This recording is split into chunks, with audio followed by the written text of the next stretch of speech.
In this video, I want to answer the question, what is a project definition?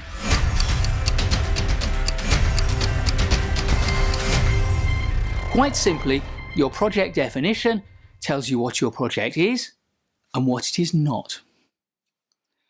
There are three fundamental components to your project definition, all of which we've covered in previous videos in this series. The first is the goal that answers the question, what do we want? Second, our objectives that answer the question, how do we want it? And finally, the scope, which answers the question, how much of it do we want? And of course, any good project definition will include not just a statement of what is in scope, but of what is out of scope, our exclusions. And we gather our project definition in what is sometimes known as a project definition document, an outline project initiation document, or a project terms of reference. Those three things, the goal, the objectives, and the scope, are fundamental to our project definition, but often we need more basic information to fill out a good, effective project definition. So let's take a brief look at some of the other elements that find their way into a good project definition. So first in our list are key deliverables, what it is we expect to produce.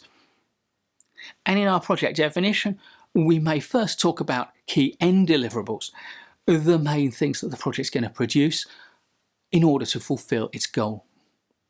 But we may also include some of the interim deliverables that we need to produce along the way to facilitate the project. Second, we may also want to talk about dependencies, links between our project and other things that are going on in the organisation, other projects, other activities, business as usual operations.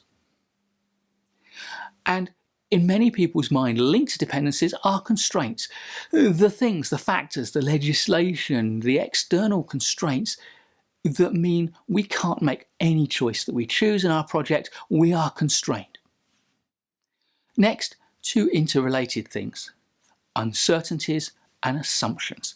Uncertainties are the things that we don't know, and assumptions are how we fill the gaps in our knowledge temporarily. And there is nothing wrong with making assumptions, particularly at the definition stage of our project, but what they tell us is that we need to clear up the uncertainties and validate our assumptions.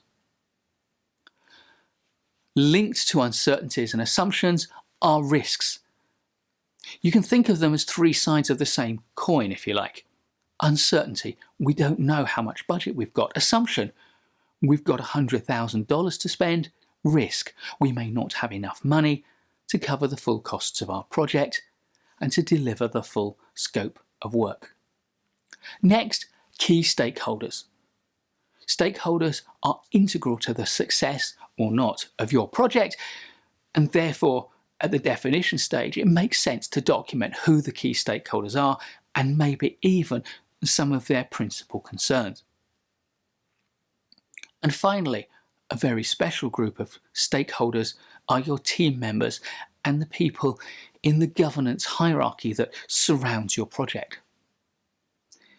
At the definition stage, you may want to think about the outline project organisational structure. So your project definition, it tells you what your project is, it tells you what your project is not, and it sets a framework within which you can determine whether your project makes good business sense and therefore whether it makes sense to go forward and to plan in detail.